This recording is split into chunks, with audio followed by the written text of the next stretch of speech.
Eins og undanfarið kvöld í Rauða borðinu að þá einn gestur hjá okkur í kvöld. Við erum með svona sirpu núna í vor. Og í kvöld hingað komin Gylfi Zoëga. Vertu velkomin. Hún kom hingað áður en þá bara í gegnum netið. Já, mjög eftirminnilegt þú varst í bílskútum hjá þér og varst með músina hlaupandi í kring. Já, hún ekki séð sig núna ekki séð. Langan tíma. Það velkomin. Við ætlum að ræða svona efnahagshorfur í heiminum. Það nú svona talað það enn og aftur að það séu svona einhver svona straumhvörf og breytingar. Þannig við ætlum aðeins að fara yfir það. Og hluti af því vaxandi verðbólga, ekki bara hér heima heldur erlendis, einhver leyti sú verðbólga innflutt hérna en einhver leyti hún heimatilbúin út af hækkun eignaverðs á fasteignamarkaði. Og það ég verið rætt hérna við ýmsa hagfræðinga. Síðast var talað við Ólaf Margeirsson. Og þetta alltaf umræðefnið sérstætt og því þú nú í peninganefnd Seðlabankans og ertu einn af þeim sem að hækka vextina á okkur. Og þá eru þessar sem að margir eiga erfitt með að skilja. Hvernig hægt að vinna á verðbólgu sem að hluta til innflutt, hluta til til komin út af hækkun á eignaverði hérna heima, með því að hækka vexti. Já, einmitt. Reyndu nú að útskýra þetta fyrir mér. Þú vilt byrja á heiminum öllum og fara svo... Nei, bara byrjum hérna heima. Það möguleiki, en þú mátt alveg byrjum á verðbólgu út í heimi. Svo kemur heimi með spurninguna, getur Seðlabankinn á Íslandi laminuðu verðbólgu sem á ekki rætur hérna heima? Já. Þetta í heiminum þá það nokkrir hlutir að gera samtímis. Í fyrsta lagi eru erfiðleikar á framboðslið, vegna þess að COVID ennþá í Kína, lama þar fyrirtæki og annars staðar. Svo þess að framleiðslukeðjur eru ennþá í uppnámi. Ólítið framboð sem sprengir upp verð. Já, þannig að biðtími eftir nýjum bílum, rangur, heimilistækjum, tölvum, allur. Síðan bætist við Úkraínustríðið sem að veldur þá hækkun á verði á gasi sem að skiptir miklu máli í Evrópu, notað til kyndingar og iðnaði. Síðan höfum við núna hækkun að verða á hveiti, það að koma inn, vegna Úkraínustríðsins aftur. Svo verða hrávöru yfir hækkað, pluss þessi framleiðslukeðju vandamál á framboðsliðinni, en svo bætist við á eftirspurnarliðinni í COVID var allt gert til þess að örva þessi hagkerfi, þess að þau voru að lamast í farsótt og þá það gert með því að hafa mikinn halla á ríkissjóði eins og hér, annars staðar, Bandaríkjunum gríðarlegur halli og síðan var búið til mikið af peningum til þess að örva, þetta ekki gert af neinu millvilja, þetta til þess að venda atvinnuna. Til þess að við skrúfumst ekki ofan í kreppu. Já, en sko það að gera mistök, fyrirfram þegar ákvörðun tekin, þá hefði maður mátt vita betur, en svo eftir á, þegar við vitum nákvæmlega hvernig farsóttin þróaðist, hver voru áhrif hennar, hver voru áhrif peningastefnunar við þessi skilyrði farsóttar. Svo ég held, sko það má segja núna að þessi örvun sem var lagt í fyrir 2 árum hafi verið full mikið að því góða. En síðan bætast við það sem að ég held að flestir sé að sjá hafi verið mistök í stóru ríkjunum síðasta sumar og haust þegar verðbólgan fór að vaxa. Að þá sögðu, eins og bandaríski Seðlabankinn, hann skipti mestu máli þetta, þá var sagt, þetta eru bara tímabundnar verðhækkanir vegna þess að framboðsliðin ekki í lagi og það ekki ástæða til þess að stíga á bremsuna með því að draga tilbaka þennan stimulus sem var búin til í COVID. Það getur gerst hægt vegna þess að þetta eru bara tímabundnar hækkanir. Og þetta minnir á talið á 8. áratugnum, 75, 6, 7, þegar olíuverðið hækkaði. Þá brást bandaríski Seðlabankinn, þeir fyrst þegar Nixon var forseti þá hélt hann Seðlabankanum niður í þannig að voru ekki hækkaði vextir fyrir í kringu 72 þegar verðbólga var fyrst byrjað að vaxa, svo kom olíuverðskrísan 74 og svo aftur 79 og það var alltaf seint gripið inn í þessa atburðarás. Og þá var sagt þetta tímabundið og það eins núna fyrir haust en núna eru held ég flestir, með segja, fjármálaráðherra Bandaríkjanna, Yellen, viðurkenndi, hún hefði gert mistök fyrir ári þegar hún sagði að þetta væri bara tímabundið. Svo núna þeir átt að segja á því að verðbólgan þar, hún komin yfir 8%, vextir en þá ofurlági. Það bullandi eftirspurn, skortur á vinnuafli og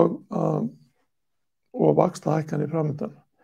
Svo það má segja, liti í baksinspeilin að það var kannski of mikið gert í COVID of seint hægt á en síðan of seint hægt á, já. Og þetta á við Bandaríkin, sennilega Bretland. Evrusvæðið aðeins öðruvísi vegna þess að það svo stór hluti af verðbólgunni vegna hækkunar á gasi. Það er ennþá auðvitað milljónir án atvinnu. En þetta af þessu evrusvæðið, þannig þetta eru aðgreindir vinnumarkaðir. Svo það getur verið mikil eftirspurn í Norður-Evrópu og atvinnuleysi í Suður-Evrópu en það komið núna umtalsverð verðbólga á evrusvæðinu líka sem Það var meiri verðbólga í Þýskalandi heldur en á Íslandi. Já, og það er alvarlegt. Sem ekki gerist oft í sögunni. Sko, þetta er pólitískt mjög alvarlegt vegna þess að Þjóðverjar, þeir geyma sinn sparnað mikið á bankareikningum. Það þeirra spari fé. Og þegar 8% verðbólga og engin vextir, þá brennur þetta upp 8% á ári. Og þetta það sem við kallum verðbólguskatt, sem skattur á peningalega reikni, það rýrna. Og þeir sem að hagnast á honum eru þá þeir sem skuldugir, sem eins og Suður-Evrópa, ítalski ríkissjóðurinn, að skulda hlutfall Ítalíu þá lækka. En virði sparnaðar Þjóðverja og Hollendinga og svo framvegis minnka. Svo þetta tilfærsla á verðmætum innan evrusvæðisins sem mjög pólitískt viðkvæmt. Og Þýskaland, ef að Þýskaland hefði sinn eigin gjaldmiðil, væri búið að hækka vexti þar. Markið hefði farið upp og vextir upp. Þeir hefði haldið verðbólgu niður eins og við gerðum 70-80. Þýskaland var með sterkan seðlabanka þá á meðan sá breski og svo bandaríski stóðu sig ekki eins vel. Svo þetta þannig að það er stóra myndin. Það er eitt að þannig hverjir hagnast og hverjir tapa. Og þetta eins og þeir sem hafa lagt inn pening í banka og þeir sem hafa tekið lán í banka. En hagkerfið miklu flóknar en þetta. Það þetta er ekki bara þýskir tannlæknar sem að tapa og skuldugir braskarar í Suður-Evrópu sem græða. Það eitthvað meira sem hann. Getur aðeins sagt mér meira frá því hverjir tapa á þessu ástandi og hverjir? Það eru ríkissjóðir Ítalíu, Grikklands, myndu hagnast ef að vöxtum áfram haldið niðri og verðbólga svona mikil, þannig að þeir skulda mest. Og Ítalía þarf alveg sér að báta þetta stórt land, mikla ríkisskuldir í evrum. En þeir sem tapa eru þeir sem vilja fá ávöxtun á sparifé. Það eru lífeyrissjóðir, þessar Norður-Evrópu þjóðir sem vilja hafa ágjör af lífeyri sínum. Aldursdreifingin að breytast. Skiptir miklu máli af ávöxtun á lífeyrissparnaði. Það hefur ekki verið ekstra ávöxtur á þessu út af svona eignaverðsbólu í kringum COVID. Já, einungis í... Þannig að alltaf að hleypa smá verðbólgu í gangjum leiðréttingu. Á hlutabréfamarkaði. En lífeyrissjóðir reyna oft að halda sig við skuldabréf. Þannig að það er öruggari eign og að svo miklu leyti sem maður að vagnast á því að kaupa hlutabréf, þá það núna að ganga tilbaka. Það mun ganga tilbaka núna þegar vextir fara upp. Svo vaxtahækkanir sem að koma, það leiða bæði til þess að verð á skuldabréfum lækkar og verð á hlutabréfum lækkar. Svo þessi eignaverðsbóla sem hefur verið vegna þess að vextir hafa verið í núlli, hún mun væntanlega annarkvort með loftið fara smá saman úr henni eða hún springur hún ekki. En það sem sagt, ef við segjum heildarmyndina, það framboðshnöggrarnir og Úkraína, það þessi mikla eftirspurn sem var búið til. Og það var mikil eftirspurn og framboðið þarna lítið. Og í Bretlandi var að tala núna að framboðsnykkurinn sé svo mikill að það sé að koma samdráttur. Svo það voru bæði með háa verðbólgu. Minnir 9% núna nálgast í Bretlandi pluss samdráttur og ekki atvinnuleysi. En ekki hækkar og vexti í samdrætti. Og svo ertu með líka sjáðu til að fyrir bresk heimili þá kostnaður rekstrarkostnaður aukast. Svo það var í fréttum fyrir viku að eitt af hverjum 4 heimilum í Bretlandi búið ákveða að fækka máltíðum eina á hverjum degi vegna þessar kostnaðarhækkana. Svo kostnaður við hitun, kostnaður við mat, allt þetta að hækka. Svo þetta er mjög erfitt að glíma við það að þú ert með verðbólgu, hagkerfi sem stoppar vegna framboðsnykkja og svo almenningur almennt í uppnámi vegna lífskjararýrnunar. Og þá að fara að hækka vexti ofan í þetta, það er ekki auðvelt. En Bandaríkin hins vegar þar er ennþá mikil uppsveifla og vöntun og starfsfólki víða, ekki atvinnuleysi. En svo það sem gerir sér til það hefur komið þrennt hérna, cost of living crisis, það er mikil eftirspurn, framboðsnykkir, þegar vextinni fara upp, sem þið munu gera í Bandaríkjunum, þá er ákveðin hætta á ferðum vegna þess að bæði eru eignaverðin svona há, hlutabréfamarkaðirnir eru svona háir, allt of háir, og þeir munu koma niður, en þegar dollarvextinni fara upp, þá vegna þess að síðustu 10 ár hafa vextinni verið svona lágir að það hefur verið fjármagnsflæði til nýmarkaðsríkja. Svo skuldir í dollarum hafa aukist mikið. Svo allt í einu þegar dollarvextin fara upp, þá getum við átt von á fjármálakreppu í ýmsum löndum. Brasilíu, Indonesíu. Tyrkland í meira áttar vanda, Suður-Afríku og svo framvegis. Svo við erum með svona kokteil á allskyns hlutum sem hefur nóg að eiga við. Það er rosa gaman að vera hagfræðingur í dag. Já. Þú ert eiginlega með öll vandamál sögunar í gangi. Það má segja þetta. Og ólíkt eftir, svo líkt til Bretlandi og Bandaríkjunum, þetta var mjög ólíkt. Það er aðeins munur á því að það er að kólna hraðar í Bretlandi núna og það er meiri, held ég, lífskjara krísa þar. Töfsaldum með þess að af hverju það? Ekki er það afleiðinga Brexit eða? Sko ég segja stundum að góð lýsing á bresku þjóðfélagi, þetta sé orðin collection capitalism. Það er þegar að þú ert búin að einkavæða öll fákeppnis og einokunar þjónustufyrirtækin og einkavæða vatnið, lestarnar, allt og þá sem selja þér gas og olíu allt saman og heimilin er alltaf að borga til þessara aðila. Og svo núna þegar gas hækkar í verði þá eykst hagnaður þessara fyrirtækja gríðarlega mikið og þá myndast þessi rimma innan samfélagsins að það er það sem kallar windfall, það er, hvað kallast það á íslensku, það er svona hagnaður sem að kemur til fyrirtækja án þess að þau hafi gert neitt til þess að svona sjóreiki, hvalreikis hagnaður sem kemur til British Petroleum og þessara dreifingarfyrirtækja og þá var í breska þinginu mikið rimmað það verkanflokkurinn vildi leggja þá skatt og nota skatttekjurnar til þess að greiða niður kostnað almennings og það gerðist að íhaldsflokkurinn gerði það núna síðustu viku minni mig að það fór í gegn kannski verkanflokkurinn vilja gera meira en þetta er alltaf viðurkennt að þarna er svona hreyfing, tekjurnar þær hreyfast innan samfélagsins vegna þess ástand. Eins og gerði þér til dæmis í sjávarútvegi eftir hrun, þess að krónan hrundi og hagnaður þeirra stór jókst á sama tíma og heimilin báru eiginlega skaðan hjálparlaust. Já, alveg rétt og það er að gerast það sama núna vegna þess að viðskiptabann á Rússland veldur því að verða á ferskum fiski í Evrópu hækkar. Svo viðskiptakjör Íslands er að batna. Og álið reyndar líka? Já, álið fer upp og fiskurinn fer upp, en innflutningur verður dýrari. Eins og bensínið og okkur matvæli menn og hækki verði. En ég held að sé eldurstagur á meðan við erum að tala núna, ég get alveg sagt það að þau eru ekki að tala það niður á þingi, að setja á svona vindfólksskatt á sjávarútveginn, þau eru ekki að því. Það kemur óvart, en sjátti, þá getum sagt, Ísland hagnast á Úkraínustríðinu. Þess að viðskiptakjörin batna, að því að verða á áli og fiski hækka meira heldur en verða á innflutningi. En málið er bara það að verðhækkun á áli leiðir til þess að tekjur Landsvirkjunar aukast.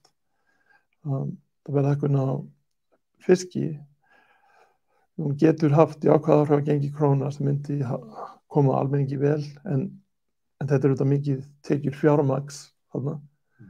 Þannig að það eru þá þetta mikla fjármagn sem er sjávarútvegi sem fær þá meiri rentu af auðlindinni. Þegar auðlindin er orðið meira virði. Og náttúrulega álverin líka, þó svo að Landsvirkjun fái hlut af því, þá er alveg langt frá því að þau taki allan. Hagnaðurinn fer úr landi. Já, fyrirtæki sem að borga sáralítinn, frægt hérna fyrir austan, það er borgað alveg fyrirtækisskatt. Einmitt. En almenningur getur átt von á því að það er dýrtíð. Framöndin. Við sjáum það strax hvað en bensinni kostar og það er svolítið fleiri og meiri kostnaðarhækkanir á leiðinni. Og þá er alveg kjörið, einmitt, og svo er ekki bara hvalreki þarna, heldur líka í bönkunum, vegna þess að í COVID þá lagði ríkissjóður í yfir 100 milljarða útgjöld til þess að bjarga fyrirtækjum frá gjaldþroti sem hefði annars lent á bönkunum. Svo eftir COVID þá er hagnaður í bönkunum í hæstu hæðum og arðgreiðslur og annað slíkt út úr bönkunum. Þú meinar að stór hluti af þessum 100 milljörðum sem voru delt út í fyrirtækin voru til þess að verja bankana? Nei, ekki til þess að verja bankana, til að fyrirtæki myndi lifa. En í raun leiðir það til þess að þau eru bankana varðir. Óbein afleiðinga, þá dregur úr útlánatap í bankana. Svo, pólitíkin gæti hafa gert þetta, lagt skatta á arðgreiðslur úr bönkunum núna. Hún gæti hafa hækkað veiðigjöldin af því að þessi hvalreki það er nýbúið að lækka hvort ekki. Hvalreki í útgerðinni. En þetta er pólitík, svo getur verið að móti öllum sköttum og allt þetta. En þarna er komin þessi rimma á milli fjármagns og almennings í Bretlandi og pólitíkin er þá undir meiri þrýstingi. Svo erum við framboðsvandamál, við erum með mikla eftirspurn, við erum með dýrtíð fyrir almenning og svo dollaravextirnir sem geta ógnað fjármálastöðugleika í heiminum. Svo allt þetta er úti og svo sjáum við hérna áhrifin hér. Hér er mikil eftirspurn og þess að vextir eru lágir, þess að 7,6% verðbólga og seðlabankavextir 3,75, þá getur tekið óverðtryggð lán, húsnæðislán í bönkunum, það er einhvers staðar á milli 5 og 6% nafnvextir. Þegar að ennþá neikvæðir vextir. Raunvextir eru þá neikvæðir ennþá með 7,6% verðbólgu og launin hafa hækkað cirka rúmlega 7% síðasta árið. Svo fjármagn er mjög ódýrt hérna sem skýrir af hverju húsnæðisverð hefur hækkað svona mikið síðustu 2 árin. Þessi að þegar að fjármagn verður svona ódýrt þá eykst eftirspurn eftir eignum, segja hlutabréfamarkaðurinn fer upp og fasteignamarkaðurinn fer upp. Og þetta er eins og peningastefnan virkar, með því að hækka þessi eignaverð, það verður örvun, það skapast atvinna. Þú ert að vinna hjá verktökum að byggja hús, það er meira að gera ef húsin seljast á hærra verði. Þannig að það gerðist ekki alveg á þessu tímabili, þá dró raunverulega til dæmis úr útlánum bankana til þeirra sem voru að byggja. Eiginlega allur peningurinn fór bara til þeirra sem voru að kaupa gamlar eignir. Þannig að örvunin var eiginlega bara til þess að örva hækkun á gömlum eignum. En það sem ætti að gera, það tekur tíma, en þegar verðin hafa farið upp, þá ættu fleiri að sjá sér hagi að byggja meira. Og framboð á eignum, það lækkaði ekki, það minnkaði ekki þarna 21 og núna. En jókst ekki. En það er örfuð eftirspurnin, en framboð er það sama sem leiðir alltaf til hækkunar verðs. Það tekur tíma að sjá til, af því að það þarf að skipuleggja ný svæði til að byggja, það þarf að útflutta lóðum, það þarf að byggja húsin, svo þetta tekur tíma. Þannig að maður getur sagt, það sé framboðskortur meðan allar þessi eftirspurn núna, en það er bara í eðli máls samkvæmt. Það er ekki vegna þess að framboðið minnkað, heldur á því að eftirspurnin jókst og svo tekur tíma að byggja ný hús.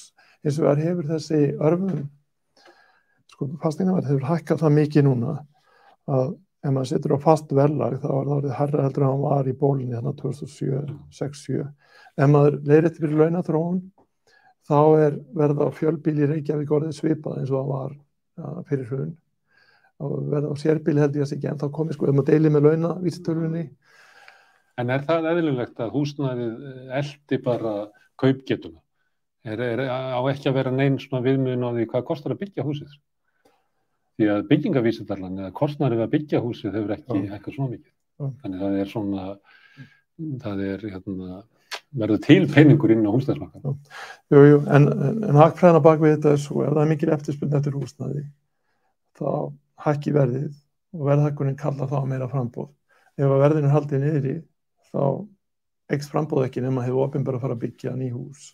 Þess að ef maður treystir á einkareksturinn, einkagerann til að búa til húsnæði, þá það hærra verð þýðir meira framboð en eftir nokkur ár.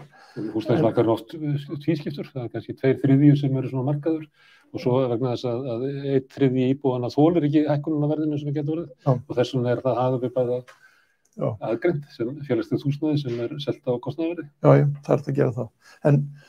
En sagði til en hins vegar allt annað mál ef það verður til spákaupmennska á húsnæðismarkaði og fasteignamarkaði. Þannig að verðin fara alveg úr tengslum við raunveruleikann. Að það getur verið aðilar að kaupa eignir til að selja eftir nokkra mánuði. Það getur verið verðtakar sem að leggja alltaf mikið á. Það getur verið eignarhaldsfélög sem að sanka sér eignum og hagnast á því að eiga þær í einhverja mánuði eða ár. Þetta er alveg sem með hlutabréfamarkaðinn þannig fyrir 2008. Það taka lán til að kaupa hlutabréfin hækki verði, þá skráir hagnað, það getur tekið enn meiri lán og svo fara verðin alveg úr takti við raunveruleikann. Leigjendur fullyrða að þetta sé ástandið á markaðnum. Það er eiginlega svo stór hluti af nýju húsnæði eða því sem kemur út af markaðinn keypt af þeim sem eru raunverulega að braska og að veðja á framhaldandi hækkun, en vita líka leigu verðið er svo hátt að þú getur líka náð góður ávöxtun á leiðinni með því að bara leigja, þó svo að það hækki ekki verði. Já, þannig að þarna markaðurinn, það er ekki búið að finna upp neitt betra kerfi til að skipuleggja efnahagslífið en markaðshagkerfi, en það verður að vera reglur og ramma og það er öryggisnet fyrir og velferðarkerfi, þetta sem er búið að þróa, en hann getur farið fram úr sér eins og við sjáum. Þannig í fjármálakreppunni og kannski á fasteignamarkaði núna. Maður heyrir sögur sem að bendi í þessa átt. Og þetta er auðvitað viðkvæmt, þannig eru heimili fólks, ungt fólk sem þarf að koma þaki yfir höfuðið og það sé í svona ólgusjó. Það er auðvitað óþolandi. Það bara lokast möguleikin á að koma inn á markaðinn fyrir fjölmarkað eftir því að verðið hækkar. Ef hækkar 22% þá eru kannski bara 20% af kynslóðinni sem maður bara kemst ekki inn á markaðinn. Já, það er þetta ekki í lagi. Og svo það þarf þá að búa til einhver áætlun að skipuleggja ný svæði, það þarf að búa til ódýrar húsnæði fyrir fyrstu kaupendur. Það þarf að vera eitthvað svona framtíðar hugsun. Og núna til skamstíma, ef það er bóla á fasteignamarkaði, þarf ekkert að stinga á henni. Svo ég Hvaða hefur verið til þess að stinga á? Auðvitað vaxtahækkanir, hærri vextir, þýða að fasteignaverð hækkar ekki eins og getur lækkað. Þá skaðaru, þannig að þá kannski stopparu braskarana, en þú ert líka að stoppa í alla aðra. En maður getur ekki, fólk gleðst þegar vextir eru lækkaðir, en afleiðingin er því að fasteignaverð hækkar. Þá segir maður, ef að framboð er ekki aukið. Já, af því að það tekur tíma. Þá segir maður, fasteignaverð er hátt. Þá eru vextir hækkaðir aðeins, þá kemur fasteignaverðið niður, þá segir nú eru vextirnir og háir. En þetta tengist. Það er ekki að fá neikvæðar vexti og ódýrt húsnæði samtímis svona nema opinbera sé að byggja hús og leigja út á kostnaðarverði, það er að gera slíkt. En í þessu markaðshagkerfi þá er það ekki. Já, ég veit að við erum á leiðinni að verðbólguna á Oxfam, en að við erum að tala húsnæðismarkaði og maður sér það til dæmis að þú nefndir svona Bretland áðan og alltaf einkavæðingur sem var þar, að þar var stórt félagslegt húsnæðiskerfi sem var einkavætt með Right to Buy, það var félagslega kerfið og það minnkaði mjög hratt. Og menn voru að tala á svona Blair-tímanum, af því að hann tók náttúrulega upp stefnu Thatcher, eins og frétt var, að þá voru menn að tala að sko séreignar hluti markaðarins, þessi mætt byggja eigin húsnæði, geti farið bara upp í 75–80%. Og þá væri við líklega að hugsa það að það væri þá sá hluti sem að markaðurinn myndi þjóna. Og svo ertu með 20% sem er þjóna með einhverjum öðrum hætti. Kannski helmingurinn af því á sko óheftum leigumarkaði, en allavega svona 10%, 15% sem þarf að búa til sérstakt kerfi. Síðasta hrun, 2008, var að sömuleyti hrun vegna fasteigna lána til þeirra sem ekki áttur efna á því, eða sem að markaðurinn gat ekki tryggt húsnæði. Vextirnir urðu háir, verðið var á hátt, þannig að þegar að bjátaði á að þá misti þetta fólk húsnæði. Og hlutdeild séreignar í Bretlandi fór yfir 70%, upp í 72%, en datt síðan niður í sko 63%. Þannig að vegna þess að sömuleyti má sjá sömu þróun hér heima, að sko séreign, þessum fólk sem að býr í húsnæðum sem á, byrjar eiginlega að minnka upp á 2005 og hefur farið minnkandi eiginlega síðan. Þannig að þá það spurningin sko hvort það þurfi ekki húsnæðispólitík í staðinn fyrir að velta fyrir sér að vera rífast hvort að markaður leysi hlutina eða hvort þau opinberlega í að gera það. Hvað á línan að liggja sko? Hvað á markaðurinn að vera stór hluti af markaðurinn? Það að gera hvort tveggja þetta snúa stjórnmál að vera leitið ekki að ákveða þessi mörk og almenningur hann kýs stjórnmálamenn sem eru vinsælir og sömuleiðis vegna þess að það er boðið upp á að ég vil vera hérna megin og eignast húsnæði og auðgast á því en svo það bara svo margir sem að brenna sig á því, unga fólk getur keypt inn á markaðinn, lágtekju fólk sem að missir húsnæði þegar kemur þetta áfall. Einmitt. Já, ég allur fyrir það að sé einhver hugsun og skynsemi í kerfinu, að kortleggja kerfið hvernig það á að vera og segja þetta alveg eins og með bankana, það þarf að skipuleggja bankakerfið, hversu mikið á að vera í opinberri rekstri og einkarekstri og hversu margir og stórir bankar og eins með þetta, það þarf að leggja línunar. Hvað mikið regluvætt og hvað reglur setjum við? Já. En að því að húsnæðismálið skiptir svo miklu máli í verðbólgunni, því að verðbólga sem við erum með hérna heima er svona þriðjungur er innfluttur og þriðjungur er húsnæðisbólan og þriðjungur er kannski út af aðgerðu ríkisstjórnar sem örfuðu hagkerfið og mikið þannig að þér var mikil eftirspurn sem að frambúðin náði ekki að sinna. Þetta er ekki alveg vísindalegt hjá mér, þetta er þrjá rætur. En þetta er tengt. Já, þetta er tengt. Af því að örbunin, sko, ef örbunin er í þriðji, þá skapaði hún líka í þriðja sem er húsnæðisverðbólgan. Þannig að það er þá 2/3 sem er þessi mikla örmun sem hefur í gangi. Sko húsnæðisverðbólgan er lágir vextir, það er uppsafnaður sparnaður í COVID sem getur verið núna að koma upp, fólk sparaði meira. Og það er mikill kaupmáttur sem var til af því að launin þrátt fyrir allt hækkuðu í COVID hjá þeim sem héldu vinnuna.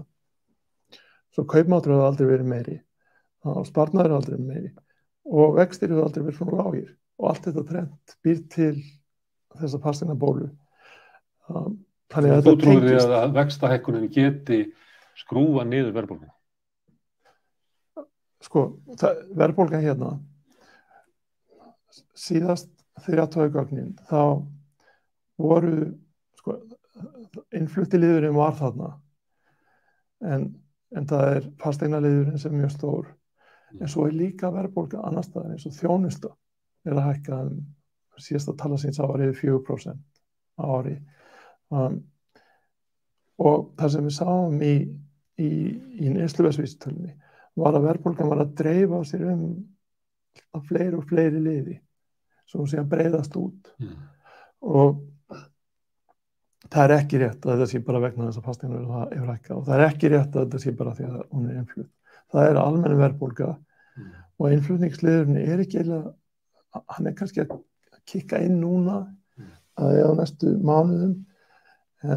Og hann minni en fólk geti haldið vegna þess að svo stór hluti af verðbólgun til dæmis í Evrópu orkuhækkun sem ekki komið hingað. Einmitt að því við notum hitaveitu. Því hérna hitaveitan ekki gas og svo hefur krónan aðeins styrst sem þýðir að það ódýrara að kaupa evrur núna sem vegur aðeins á móti þessu. Þannig að það erfitt að meta nákvæmlega áhrif að verðhækkanir erlendis vegna þess að við sjáum það í bensíni en svo mikið eins og jafnvel þjónusta sem notar innflutt aðföng. Svo það er ákveðin óvissa þessa skiptingu. En við getum séð það á því að ef það er þjónustu verðbólga, ef það laun að eitthvað 7-8% á ári, það er þá þessir innlendu þættir hérna, það eru fasteignir og það er fólk. Og hvort tveggja að hækka mikið í verði, 20% með fasteigninar og 7% með hitt. Og það er mikil eftirspurn, þannig að hvað sem maður fer núna, ef þú reynir að fá iðnaðarmann heimtíðin, þá er það ekki svo létt. Það er gríðarlega eftirspurn eftir þeirra þjónustu. Það ætlar að kaupa í bíl, það er auðvitað erfitt, það er hérna að kaupa þeir sem vilja kaupa sér sumarbústað eitthvað, það er mikil eftirspurn eftir þessu öllu saman. Og ferði í verslanir og sér hvernig fólk að kaupa, þá sérðu að það er greinilega mikil uppsveifla. Hún hefur áhrif á verðlag. Sko það skortur á starfsfólki í fyrirtækjum, svo ferðaþjónustan er kvart yfir því núna sé ekki til fólk í vinnu. Svo það er þá verið að flytja inn starfsfólk í stórum stíl frá Evrópu sem aðeins dregur úr þessum þrýstingi innanlands, en ekki nógu mikið. En þess að gerir lífið erfiðara á fasteignamarkaði, húsnæðismarkaði, þegar núna bæði ferðamenni koma og svo fólk til þess að þjóna þeim. Það er framundan miklir erfiðleikar á leigumarkaði sem að sést á því að þrátt fyrir þegar COVID kemur og ferðamennindi fara og það dregur úr innflutningi á vinnuafli, að þá lækkar verðið ekki á leigu. Maður myndir ætla það. Ef maður kom hótel, þá myndir maður spá að það hefði átt að lækka. Það gerði það ekki. Núna þegar ferðamennið koma aftur og það hefur verið að leggja til innflutning á 7-9.000 verkamönnum og það er ekki ennþá komin uppsveiflana í byggingunum sem þú varst að tala þá er framundan getur verið bara hörmungar á leigumarkaði. Svo það er mikil eftirspurn yfir línuna. Það er verðbólga sem að dreifast út yfir alltaf sífellt fleiri liði. Fólk, maður sér, þó að sé fólk sem hefur erfitt og sérstaklega á húsnæðismarkaði, þá er þorri fólks greinilega að kaupa mjög mikið, það er mikil velta og raunvextir eru neikvæðir. Þannig að svo þá er ástæða að mínum mati til þess að nafnvextinni fari upp, til þess að raunvextir séu hóflega jákvæðir. Við erum ekki tala um eitt vaxt á okkur, við erum ekki tala um 2005 og 2006. Þá talum að það þetta hækkar svolítið mikið þú ætlar að ná raunvöxtum, því að verðbólgan er svolítið há. Ég meina, myndirðu vilja fara með stýrivextin upp í 7%? Það sem maður vonar að þegar þessar erlendu kostnaðarhækkanir, því að það eru hluti af þessu, þó að sé bara hluti af mældri verðbólgu. Það eru kostnaðarhækkanir, þess að verð á hveiti eða olíu hækkar. Svo þegar það er búið að hækka, það er orðið þá dýrt. En nú ert þú eiginlega að byrja að vonast til þess sem varst að skamma seðlabankastjórana fyrir í haust. Þú ert að vona að innflutta verðbólga sé bara tímabundin, að við getum beðið af okkur. Nei, hún er væntanlega tímabundin. En maður er að skamma það fyrir að hafa vanmetið áhrif eigin peningaprentunar. Svo ef við drögum úr okkar peningalega, við höfum meira peningalegt aðhald til innanlands, aðeins drögum tilbaka það sem var gert í COVID og þessar erlendu verðhækkanir, þær fara upp en þær halda ekki áfram endalaust, að þá einhvers staðar mætist þetta þannig að þá eru koma jákvæðir raunvextir og það verður að gerast fyrir að síðan. Og það er betra að það gerist fyrir, það versta er að fara með þessar smáu skref í vaxtahækkunum sem ekki hafa neina áhrif. Fólk víkur sér undan með því að fara inn í verðtryggð lán eða hvernig sem það er, að býta lítið, verðbólgan hækkar. Það borgar sig að það sé skynsamlegast að fyrr en seinna að slá á fasteignamarkaðinn þannig að það er hækkanir gangi tilbaka sem fyrst eða allavega haldið þetta ekki áfram svona. Það að gera það mjög vextinir eru eitt, það er ýmis önnur tæki sem eru til. Eins og hverju? Vegna þess að ef þú ætlar bara að hækka vexti til þess að slá á eftirspurn á húsnæðismarkaði, þá náttúrulega ert að stroka út möguleika ótrúlega stórs hóps bara til þess að kaupa húsnæði. En er verðið að lægra? Það er eina sem þú hefur, það er að stroka út kaupendunar. En verðið að lægra, en þú getur líka að stroka út braskið. Hvernig ætlar að gera það? En sjá, hugsaðir, ef þú tekur lán 6% vöxtum og kaupir húsnæði sem hækkar 20% á ári, ef þú ert í þessum braskari. Þetta er ekki smá gróðavond. Svo með því að slá aðeins á verðhækkunina, sem þetta gera á ýmsan hátt, með því að hafa vextina aðeins herri, þá getur maður vonast til þess að það gefi eftir. Það dugar ekki. Hvað er önnur tæki? Segjum að þú værir ekki bara í peningamála nefnd, það er sem sagt að ákveða vexti. Þú mættir eiginlega velja viðbrögðin við þessu ástandi sem þú ert að lýsa á húsnæðismarkaði. Hvaða tæki eru í verkaskiptingin er þannig, peningastefnan, hún á hugsa verðbólguna og eftirspurnina, vaxtastigið, lausafjár, stjórnunina í bönkunum og slíkt.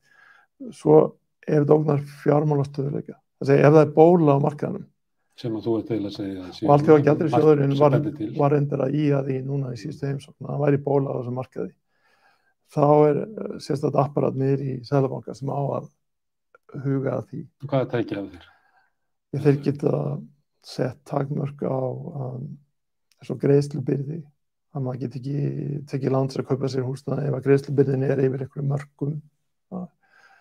Það omfælkar þeim, þau tekið lágur. En getur þú sett á mörk að þú fáir ekki, þú þurfur að eiga 60% af því að þú ætlar að kaupa íbúð númer 2? Já. 90% að það ætlar að kaupa íbúð númer 3? Það væri leið til að stoppa braskið. Já, veistu það, ég þori ekki að segja með vissu, þessi hugmynd hinn, ég þyrfti að athuga, ég veit ekki svarið þessu, en það sem þú ert að segja væri, einmitt leið, þú ættir að skrifa í blöðinu þessa leið, en hún... Ég heldur að það geta það sko, það er bara ekki all lesið sem hún hljómar hérna, en það er eina sko Seðlabanki, að þetta eru ókjörnir embættismenn, við erum að tala um þessu réttlæti þarna. Sem er eðlilegt að við gera, vegna þess að við erum að sigla inn í fjármála erfiðleika og þá dragast fram óréttlæti sem fyrir og veldur stjórnmálalega átökum, þannig að það er viðfang hagfræðina líka að horfa á það. En þessir ókjörnu embættismenn sem þarna eru, kannski er einn í sínu prívatlífi til vinstri og annar til hægri í pólitík, sko. En svo pólitík má ekki lita þeirra ákvarðanir.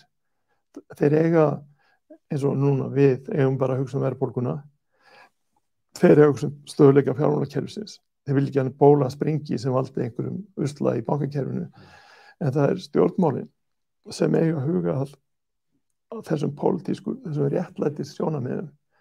Og pólitíkin gæti farið í þetta að hefta mörg tæki til þess að draga úr eftirspurn eftir annar og þriðju fasteign.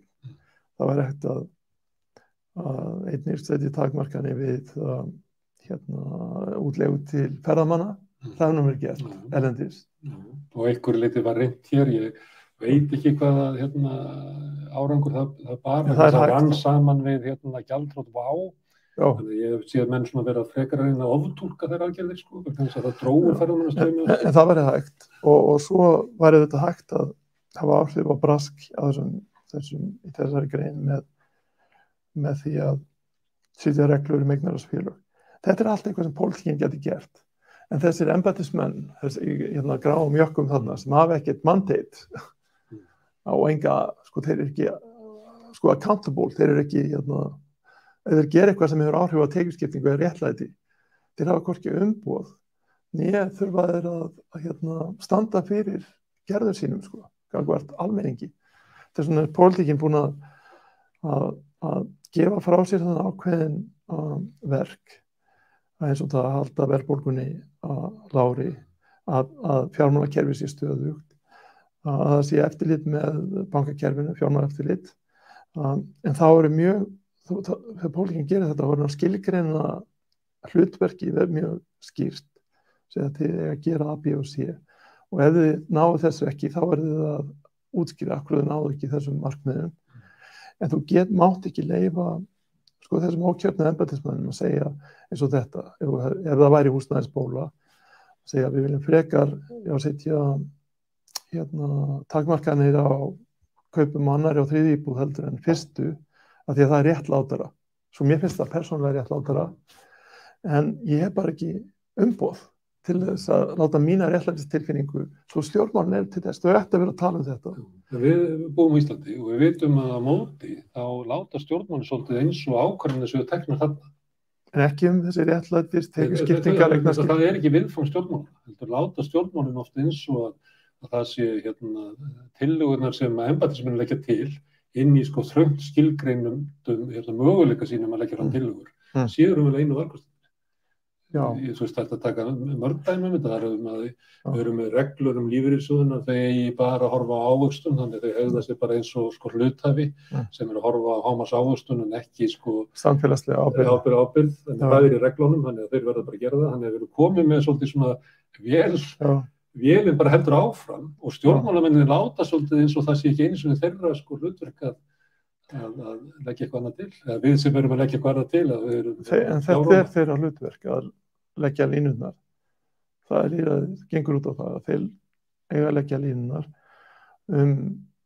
hverju lífeyrissjóða hverju fasteignamarkaðar hverju bankastarfsemi og svo höfum við kosningar á 4 ára fresti hvort okkur líkar þetta hverju við ekki en embættismenn þeir hafa það ekki þeir eru ekki það er bara ekki rétt að þeir séu í þessum business og ef stjórnmálamenn ekki gera þetta þá verður þeir bara ekki að sinna sínu hlutverki.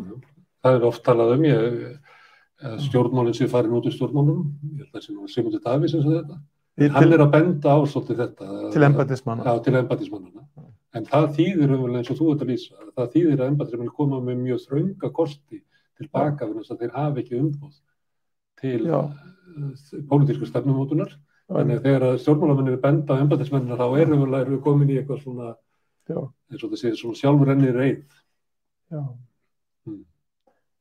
En svo er þetta hættan svo að þeir sem veljast sem embættismenn séu þeir sem eru líklegast til þess að koma með einhverjar ráðleggingar sem eru sem stjórnmanni vilja fá þægir embættismenn og það er bara leiðin til þess að ná frama í kerfinu er að tala eins og kerfi vill hleyra. Þannig að það eru kannski komin út fyrir hagfræði og pólitík yfir í...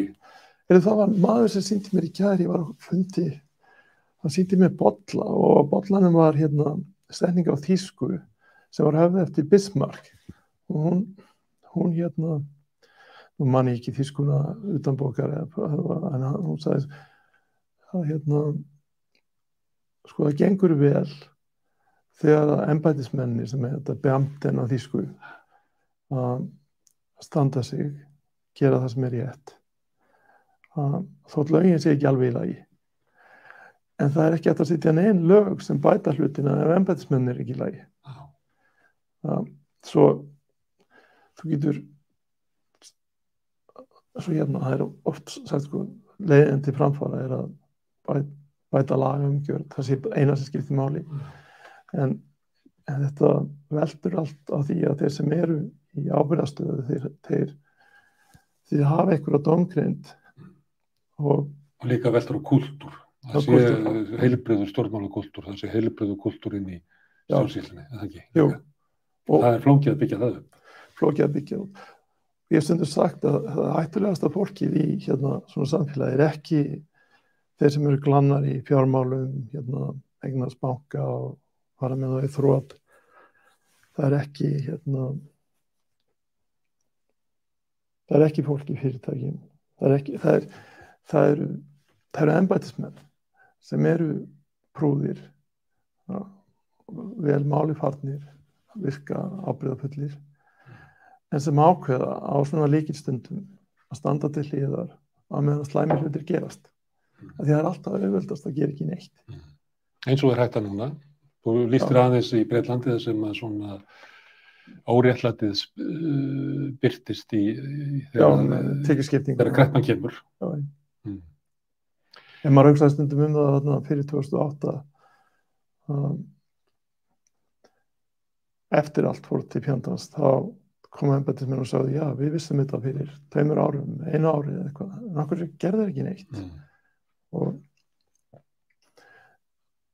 svo atburðarásin 2004 til 2008, það til í Seðlabankanum, fyrsta fjármálastöðugleikaskýrslan frá 2005, lýsti öllum þessum hættum. Það hættulegt að lána peninga til kaupa á hlutabréfum. Það þessi frábæra setninga hagsmunir, bankastjórar fara ekki alltaf saman við hagsmuni þjóðar. En af hverju var það ekki gert? Og það vegna þess að það er bæði hagsmunir einstaklinga sem veljast í þessi embætti eru þetta verið ekki til vandræða. En það líka, ef þú tekur slaginn, þá verður fyrir umtalsverðu áreiti sjálfur sem persóna.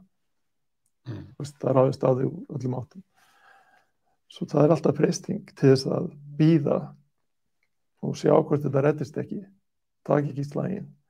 Og svo ef margir ber ábyrgð, þá ber kannski engin ábyrgð. Svo hver vísar á annan.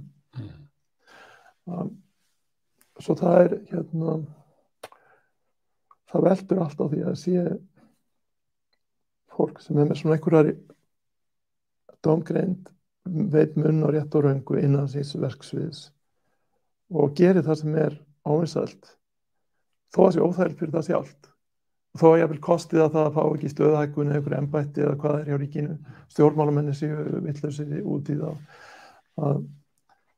þá veldur svona samfélag aldrei mikið á því að þeir sem eiga að passa upp á landið séu að passa upp á landið en ekki að huga bara einn starfsfram að segja það sem gerir það óvinsæla, forðast að taka óvinsæla ákvarðanir. En til þess að það sé líklegt. Og svo þetta alíslenska að vísa á bókstaf lagana. Það er allt sem ekki brota bókstaflagana í lagi. Þó það sé gegn andalagana og þó við vitum að það sé ekki í lagi. Þá lætur maður að gerast. Þetta lögin eru svona. Ég búin að gera mína skyldu. Þú ert að lýsa eiginlega ónýtum kúltúr.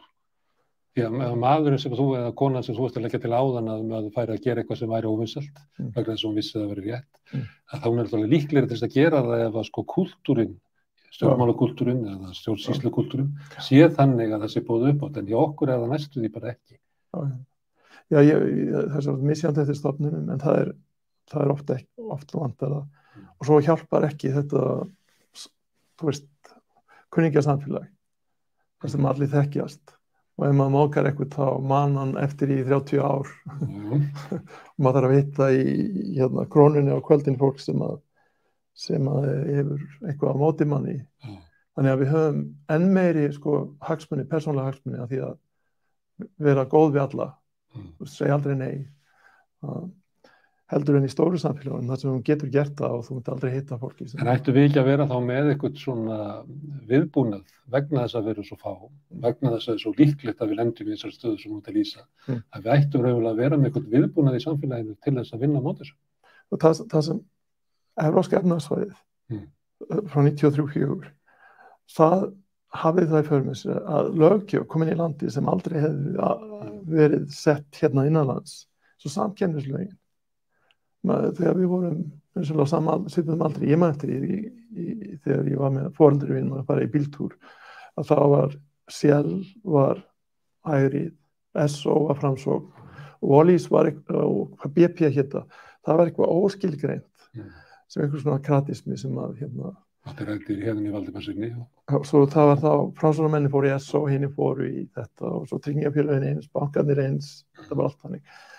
Í þessu samfélagi og svo tengdist þarna, já, það var varnarliðið, það voru aðalverktakar, þetta allt pólitískar tengingar og helmingaskipti í þessu samfélagi.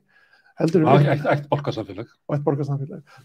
Heldur virkilega að í þessu samfélagi hefðu menn sett niður og sett samkeppnislög. Það hefði þurft hvatana utan, meinar það? Já, þau koma utan og þau koma utan og eftir að það voru sett, þá með þess að sumir af þessum innherjum innanlands, þeir föttuðu ekki að það var búið að setja samkeppnislög og það var olíumálið sem var síðan í áraraðir fyrir dómstólum. Þannig að þeir voru svo öryggi með sig að þeir héldu áfram sama hegðunarmynstri þó að væri búið að breyta lögunum. En ok, menn trúðu því að samkeppnislögin myndu leiða til þess að hér er þau ekki samkeppni. En við getum farið yfir hvaða markað sem er. Matvælamarkaðinn, tryggingamarkaðinn, olíumarkaðinn. Það er ekki samkeppni. En ef það er sko, formlegt samráð sem þetta er að sýna fram á, þess að menn taka sér saman eins og gerist í olíusölumálinu að menn bókstaflega skiptist á tölvupóstum að samhæfa tilboð, þá er það refsivert og þú getur lent í vandræðum þannig. En ef þú ert með fyrirtæki, af því að það eru 2-3 fyrirtæki að markaði og þau er skilningur á milli þeirra, eins og bankarnir skil ekki, sko þeir eru með 8-10 blaðsíður af þjónustugjöldum og það er engin öllum dottið í hug mjög svipað manns heili sem getur sko hvorki borið þetta saman, en þegar ég ber saman sko, eins og hvað kostar að nota debitkort einu sinni, það voru 18 krónur hjá einum og 19 hjá hinum, en hvernig óskupunum er þetta reiknað að það kosti 18 krónur og svo ef þú fær reikningssendana heimabanka þessi 100 krónur eða 150 krónur, hvaðan þessi verð koma veit ég ekki, og af hverju er þetta svona lík þarna yfir. En þá samkeppnislögum þarf að sanna að þetta sé formlegt samráð. En þetta er vandinn hérna, það verður til, það sem þetta lýsa, það verður til ómikil hagnaður eða renta af fákeppni af því að aðilar í þessari aðstöðu, eins og við tölum í vandi Bretland, collectors capitalism, þú þarft að borga til tryggingafélagsins og þú þarft að borga bankanum fyrir þjónustugjöldin sem er umtalsverð. Það er bara leynulaust verið að taka af þér ofurhagnað. Og svo þegar maður bendir á þetta eins og með bankana að það þurfa að búa til ódýrt innanlandsgreiðslukerfi. Það er bæði þjóðaröryggismál, allar greiðslur fara ekki úr landi og aftur inn í gegnum alþjóðleg kortafyrirtæki, heldur sé þegar maður fer út í búð og kaupir sér Pepsi Max, að það sé að gera það innanlands. Það er svo blanda ísraelsku eða brasilísku fyrirtæki í það. Einmitt. Það eru sein viðbröðin. Það er komið 3 ár núna síðan að fyrirverandi seðlabankastjóri Már Guðmundsson benti á þetta. Hann sendi inn bréf til þjóðaröryggisráð, held ég heiti, að þetta væri þjóðarvá, að greiðslukerfin væri svona berskjölduð. Það er ekki ennþá búið að breyta. Ástandið versnað. Það mætti vera rökkur í því, að síðan hann bendir á þetta, þá er ástandið bara versnað. Af því að Valitor og Borgun eru komin í eigu þessar aðila. Sem að ég veit ekki hvað aðilar þetta er og af hverju þeir eiga þessi fyrirtæki. En þá þegar þú ferð út í búð og kaupir þér uppáhaldsdrykki minn, Pepsi Max, þá er bankinn fær einhverja aura og þessi fyrirtæki fá einhverja aura, svo sem er með Apple Pay inn í allir saman. Svo þessi greiðsluþjónusta gríðarlega er dýr og þetta eru milljarðar og milljarðatugir sem fara inn í þessi fyrirtæki. Fyrir þjónustu sem það er ekki dýrt að veita hana. Þetta er allt bara, það þarf að viðhalda tölvukerfunum, þess að reiknistofa bankana þarf að viðhalda þeim. Þetta er bara innviðir sem ætti að vera í eigu almennings. Þetta er við sósíaldöfni segja. Þetta er bara eins og við ætlið. Það væri hægt, það var gert í Danmörku fyrir 30 árum síðan, að það var búið til ókeypis innan greiðslumiðlun. Og bankarnir þar sáu bara að þetta væri ekki að það berjast að móti tímans rás, þetta kæmi og það er annað sem hægt að gera. Og munurinn á því að nota greiðslukort í Danmörku og Íslandi, það er mikill munur þar á.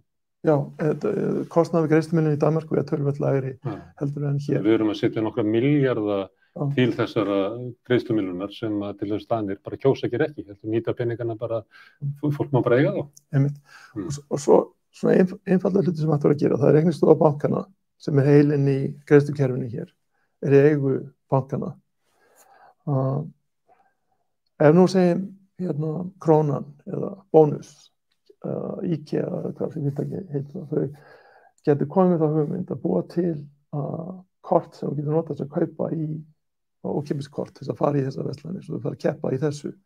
Kannski væri einhver keðja þarna sem að eitt kort myndi gilda í Elko og Biko og þessu. En þá þurfum við að fá aðgang að reiknistofunni að því að þú notar þetta, þá þarf að geta farið út af bankareikningunni. En þeir sem eiga tölvukerfin eru þessir fákeppnisaðilar. Þannig að hinir komast ekki að. Svo... En samkeppniseftirlitið ekki að hugsa þetta? Nei, en það ætti að hugsa þetta.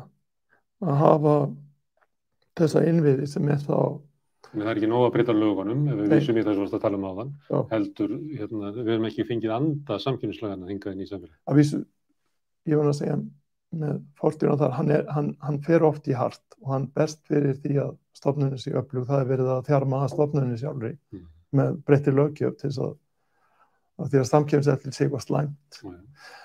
Svo hann búinn að berjast, taka þann slag. Hann búinn að vera í varnarbaráttu eiginlega mjög lengi. Fyrir stofnunina, já. Og svo tekið á þessum málum.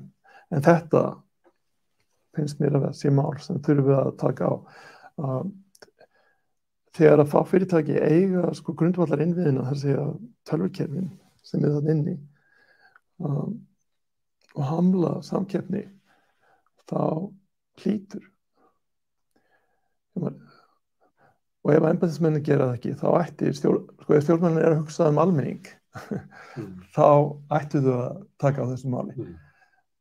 Og núna eru lífeyrissjóðir og ríki með meirihluta í Landsbankinn ríkisbanki, Íslandsbanki, þess að leggur saman eignarhlut lífeyrissjóða og ríkisins.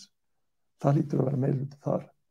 Lífeyrissjóðin eins og við nefndum áðan að hegða sér alltaf eins og kapitalistinn og stýður oft minnsta, ég veit ekki hvort þú fylgst með málu núna sem hafa verið í vikunni með að það hafa búið að reka forstjórann í Festi. Jú. Og það rakið til deilina hans við 2 stærstu einkahlutahafana. Þeir eru bara með samanlagt eitthvað rétt rúmlega 4%. En svo virðist sem að þeir fái forstjórann rekinn, þó svo að lífeyrissjóðnir eigi Er það bara 4% sem þeir eiga? Sem þeir eiga svo lítið, það bara grætilegt Lífeyrissjóðnir á 20 efstu, að þá eiga lífeyrissjóðnir þar 71% í félaginu. Af, held ég, manna ekki hvort það var 82% sem að þeir sem eiga meira en 1% eiga.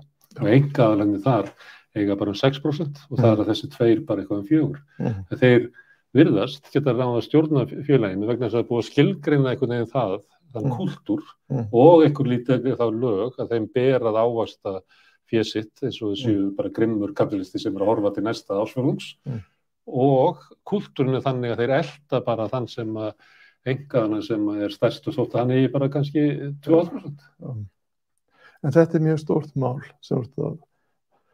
sem bara, við vitum að þessu, en umræðan þetta eiginlega, maður getur talað þetta við Ragnar Þór Ingólfsson. En það væri staða til næstu bæjar ef að lífeyrissjóðir að koma í veg fyrir það að það sé samkeppni í greiðslumiðlun innanlands. Og ég gerir ráð fyrir að lífeyrissjóðir og ríki séðan það með meirihluta í Íslandsbanka, þannig að 2 af þessum stóru bönkum þá almenningur í ríkinu og í lífeyrissjóðum upp á það að hleypa smærri aðilum að reikningsstofunum með svona ódýra greiðslulausnir eins og fyrirtæki sem við erum að versla við á hverjum degi í staðinn fyrir að fara með vísakort í krónuna, þá sé krónan með ódýr kort sem við notum. Eða Seðlabanki bara, SI-kortið eins og DK-kortið var í Danmörku, danskort. Það ekki í opinberðu? Veistu það, ég veit. Jú, ég held að danskort hafi verið opinberðu. Já, Seðlabankinn getur gert þetta og hann segist að vinna því. En ég tel alltaf mánuðina, hvenær kemur eitthvað út úr því. Spyrir alltaf að þessu þú verður að fundi. Já, ég gerir það. Ég gerir það. En þannig að punkturinn hjá þér þessi að við fáum reglunar auðvitað, en þá þarf auðvitað að fylgja anda þessara regluna. Það hafa reglunar auðvitað sem að hefðu annars ekki verið settar innanlands gott, En það þarf þá að hafa embættismenn sem að framfylgja anda regluna, en sitja ekki bara og gera ekki neitt af því að það er fyrir þá. Og þeir eru vinsællir í stjórnkerfinu, þar sem hagsmunir allir. En þarf þá ekki að hafa trú á, hvað getum við kallað það, almannavaldið? Að við höfum almannavaldið til þess að knýja á einhverja tiltekna hegðun á markaði. Og okkur ber að nota það, því annars fáum við ekki markað sem skikkanlega. En það trúin á almannavald á Íslandi, ég veit ekki hvort þú hefur búið þetta, svona undanfarið 20-30 ár, bara engin, sko, það bara endalaust trú á því að markaðurinn muni jafna sig, hvaða markað sem hann muni koma með bestu lausnina, hann muni veita þjónustu sem hentar öllum, hann muni leiða til þess að verði hagkvæmast. En þetta er ákveðin misskilningur á hagfræði, þetta svona misbeiting á hagfræði, þess að það tala um ósýnilega höndina, en það sko ef maður les Adam Smith, þetta margar blaðsíður og þú getur fundið ósýnilega höndina, það ekki eins og hún sé á fyrstu síðu og sé gegnum gangandi, þetta hugmynd, en hann með aðra bókum, mannlegt eðli, hann svona mjög djúpur hugsuður á mörgum sviðum að lýsa mannlífinu og þessi sko markaðsöfl þau virka og það að gefnum forsendum og ein forsendan að það sé samkeppni og það séu margir aðilar að keppa. Það sé raunveruleg samkeppni. Raunveruleg samkeppni, en þú hefur einn aðila sem einkarekin, einkaeigu á nokkur samkeppni. Þá verður til sóun sem kallast í hagfræði X-inefficiency, þess að kostnaður getur farið úr böndum hjá einkaaðila sem einangrunaraðstöðu, þess að tekur laun og ræður fjölskylduna sína og þess að það ekkert aðhald. Og ef maður með fákeppni eins og hér, þá hætta á að það sé renta að við séum að borga of mikið til tryggingafélagana, of mikið í þjónustugjöld í bönkunum. Sem ég held að allir sem búa hérna bara upplifa það sé verið að okra á manni. Þú veist, maður kaupir sér kaffibolla á kaffihúsi og maður bara velti fyrir sér sko, hversu þykkt okrið sem ég það vextirni sem maðurinn sem á kaffihúsi að borga. Það flutningurinn á bollanum og kaffinu til Íslands. Það bara húsaleigan sem að borga, það verið að okra bara linnulaust á öllum þrepum þessa kaffibolla. Þetta mín upplifun að búa í Íslandi. En það munur þessi bankakerfi, það innviðir þar. Þess að ég get ekki stofnað banka nema að fá aðgang að greiðslukerfinu og tölvukerfinu hjá þeim. Svo þetta svona náttúrulega einokun. En með kaffisölu þá þú getur stofnað. Ég var ekki að dæma að væri okra með kaffi, ég var benda á að okrið sem Já, í aðföngunum. Já, í aðföngunum, í húsalegunni hjá manninum, í vextunum sem hann að borga. Það svo þykkt lag af okri sem á bakvið, ekki það að eina æskuvinur mér sé ógrámið þegar hann selja mér kaffið. Sko. En svo þrátt fyrir alla einokun, fákeppni og vandamál sem við höfum hér, þá lífskjörin samt góð, sko. Þannig að þegar þú ferð á kaffihús hér, þá fólki sem afgreiðir þig á hærri launum heldur en það var í Portúgali eða Spáni eða Bretlandi, þá þú greiða miklu meira fyrir vinnuaflið. Ég sætti mig frekar við það í Noregi, þar sem ég upplifið að maðurinn sem að vasku sé á skiptanum launum. Kaffibolli í Noregi heldur ekki, þetta hann mjög dýr. Það maður átt að segja, þegar maður er í Noregi og voru að borga hátt á að verðið, þá finnst manni þetta sem þú ert að lýsa. Að ég að borga því að hann starfsfólk á góðu launum, það með góða tryggingar, alls konar stuðningur sem að það fær. Ég upplifði ekki eins sterkt hér, því að mér finnst þess að það sé verið að svindla á greið fólkinu sem í uppfærslunum. En það eitt, sko, fólk í mínu fæ, að því að okkur kennt að segja rétt og satt frá, veist, ef ég lýg í fræðunum, þá missi ég mannorðið og mann kennt líka að vera skýr sko, í því sem maður segir að þá getur að fara mikið fyrir brjóstið og það fer mikið fyrir brjóstið á mér þegar ég hlusta á stjórnmála fólk sko, sem að stundum segir hvítalí og stundum hálfan sannleika einhvers konar víga perlum hvert við annar það líka alls kyns hagsmuni þarna. Þetta ekki bara að gera það sem best fyrir landið, eins og við veitum. Þessar hagsmunatengingar. Ógeðslega samfélagið styrmis. Þetta allstaðar, ég meina, þetta og það allt flest samfélög í heiminum miklu ógeðslegri en okkar. Ég meina,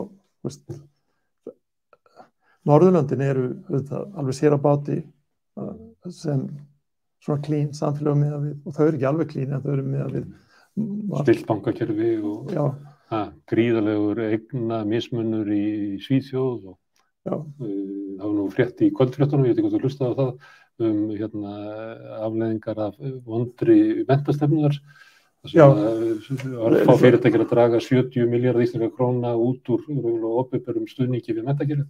Með einkarektur skóla. Já, það alls kyns vandamál.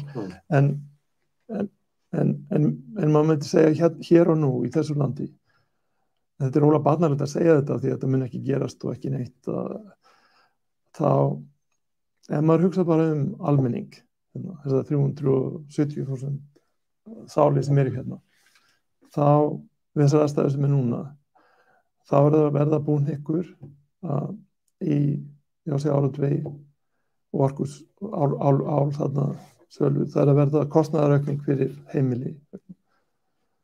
Það er eins og sem engin ástæða til þess að fyrirtæki sé að hagnast á styrjöld í Úkraínu. Þetta bara auðlind sem seld og verðið hækkar af því að rússneski fiskurinn farinn. Svo það væri hægt að færa þarna eitthvað á milli. Húsnæðismálin eins og þú segir, það bólað þarna á markaðnum, þeir fyrstu kaupendur í vanda. Leigjendur gríðarlega vanda. Og þetta fólk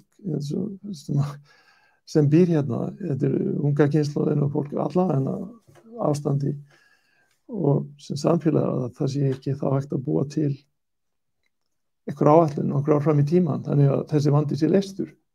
Þetta var gert 1964 með Breiðholti, við munum það ekki, en Jónas Haralds var með skrifstofu leina á mér og hann lýsti kjarasamningunum. Fyrsta íbúðin sem mamma eignaðist var í verkamannabústofum.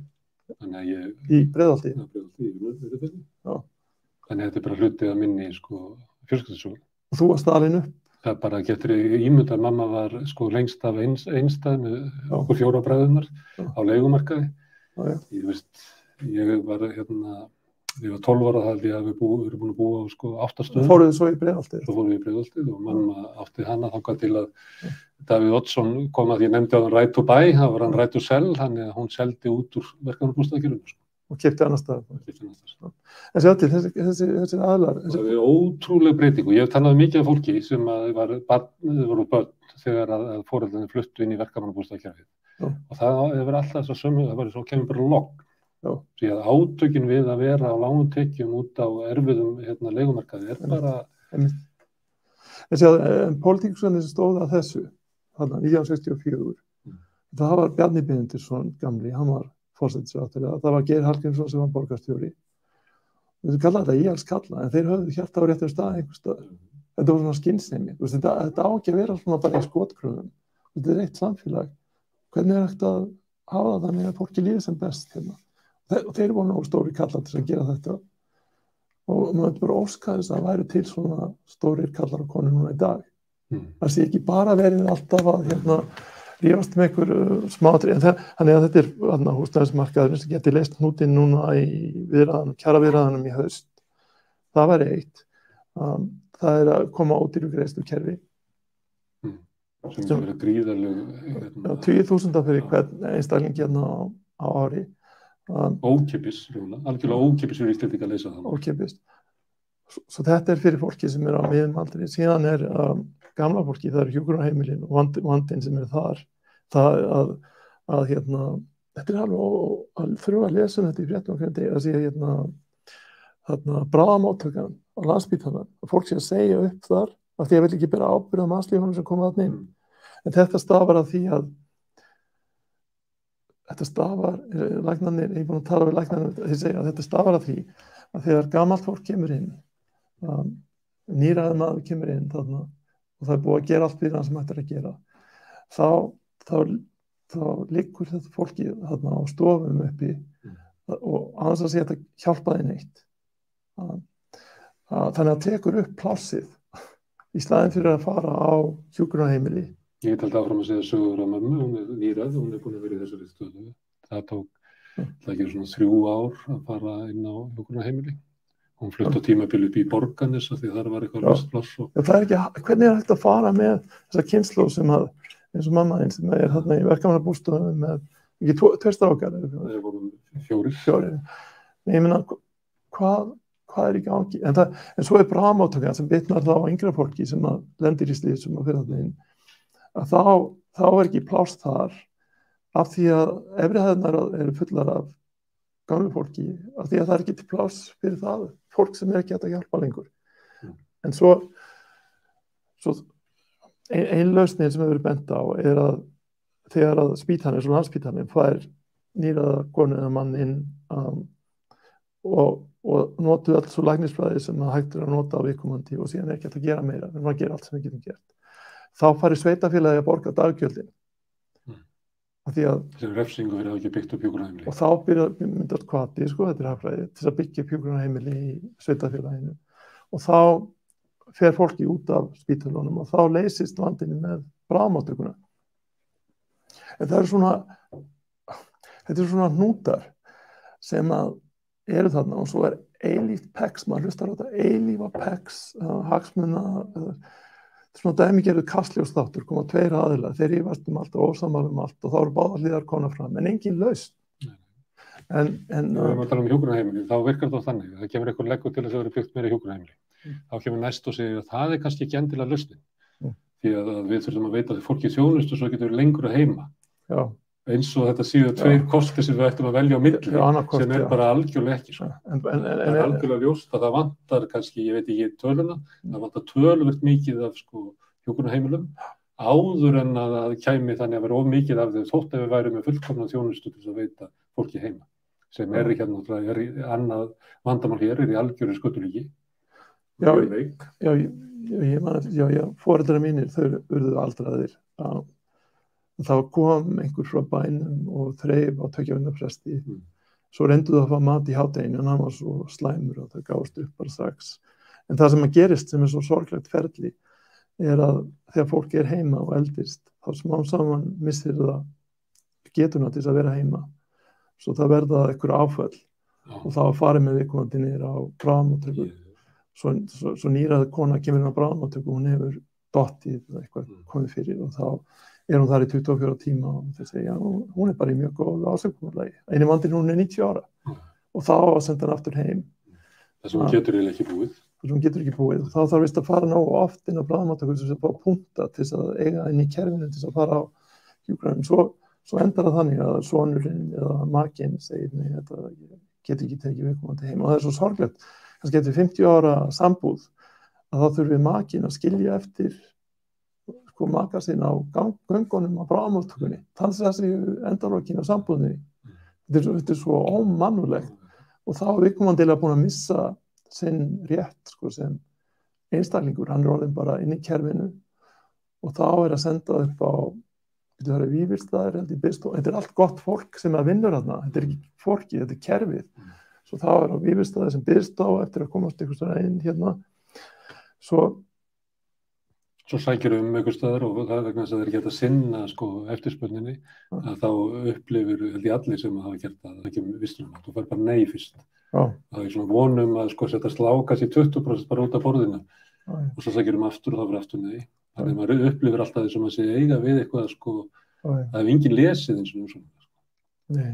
Þannig að þetta er mjög brotið kerfi. En þannig að það væri hægt, þetta er ekki svo flókið, það væri hægt að bæta hag vinnandi fólks með ýmsum aðferðum. Eins og húsnæðismarkaðurinn, það er greiðslukerfið, það er að auka samkeppni á sem flestum sviðum, þannig að þessi fákeppnisrenta minnki, það er hægt að þetta er ekki stjarnvísindi að passa betur upp á elstu kynslóðina.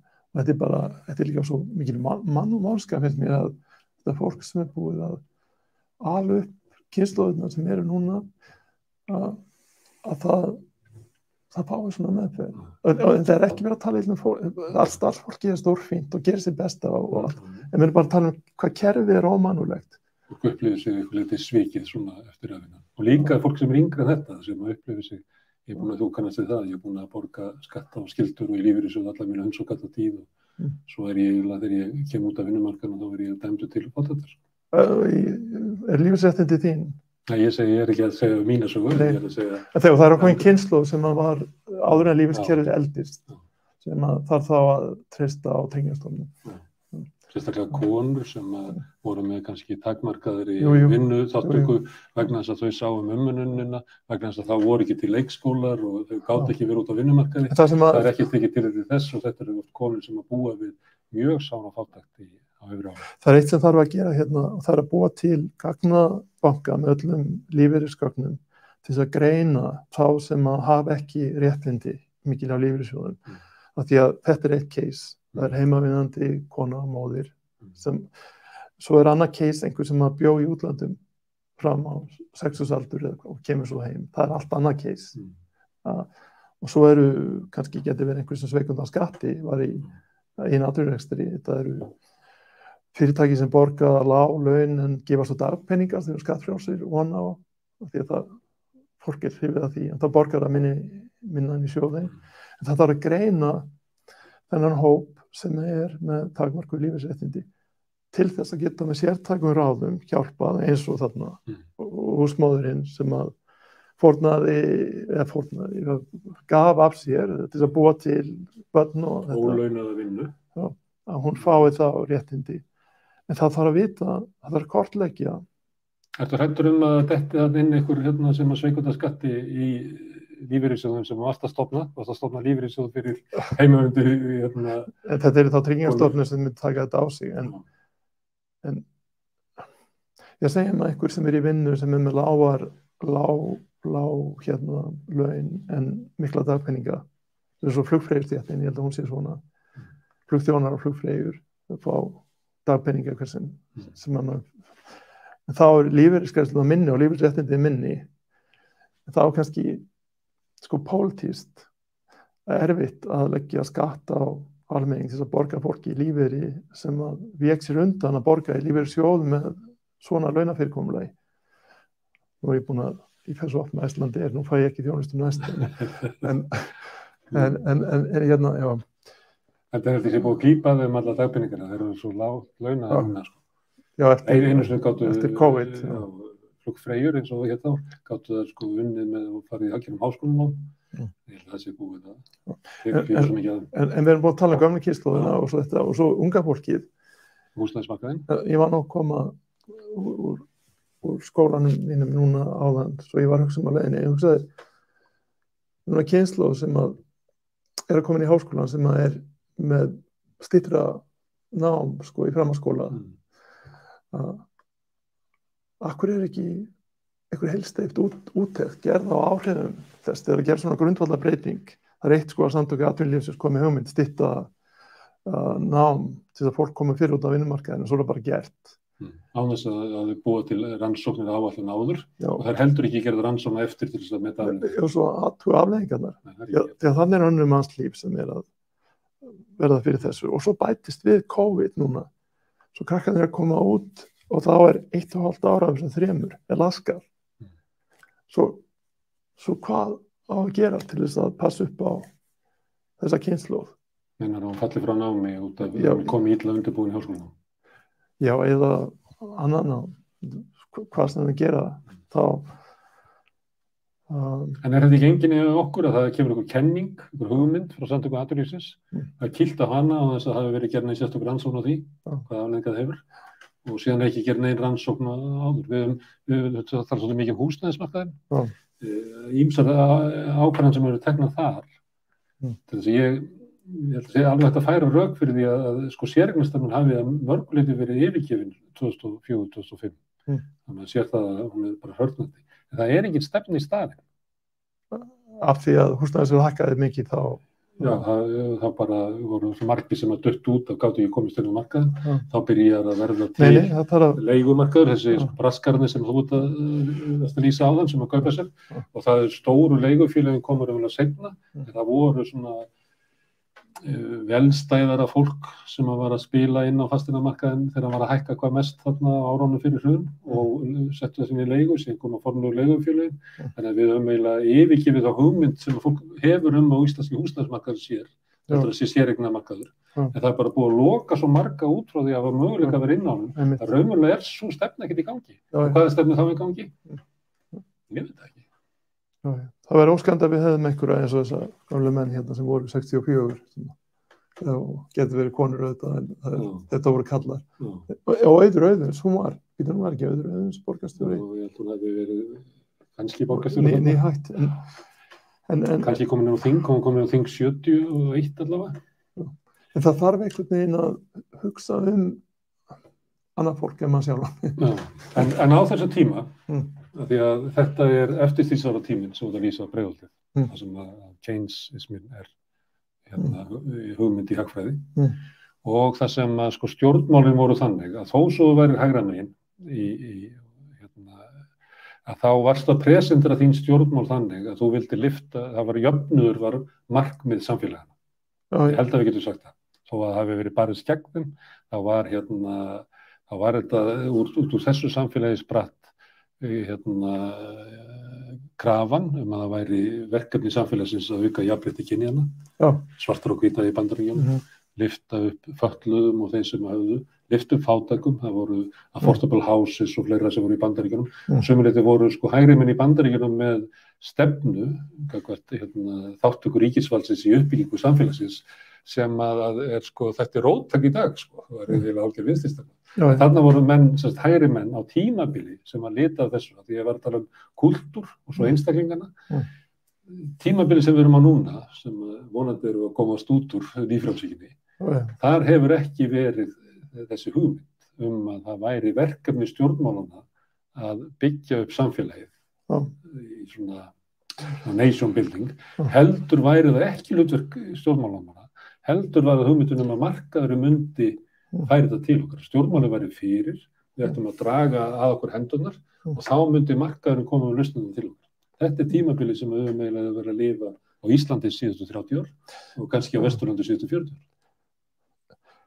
Þannig að Bjarni Ben, yngri, Bjarni Ben eldri, munurinn það bara öðruvísi sko hugmyndaheimur sem þeir eru að vinna í. Ég sagði þér upphafi að það ákveðin lína sem myndi ekki fara yfir í pólitík, sko, en ef við tölum bara fortíðina, þá á þessum tíma, það var sjálfstæðisflokkurinn, þar var verkalýðsarmur inn í honum og þetta var nú það bil sem að við vorum nýfæddir en alveg, ég man eftir þeim flokki, þegar voru þarna Guðmundur H. Garðarsson og Pétur Sjómaður eins og hann kallaði Pétur Sigurðsson þannig að voru þarna mismunandi hagsmunir þarna inni og Reykjavíkurborg, þegar Geir Hallgrímsson var borgarstjóri, þá var velferðarkerfi búið til Félagsstofnun, þetta var búið til, Þóri Kári Þórðarsson sem vann með honum að gera búið til velferðarkerfi Þannig að þetta þarf ekki að vera svona í skotgröfum og rifrildi og þras alla daga.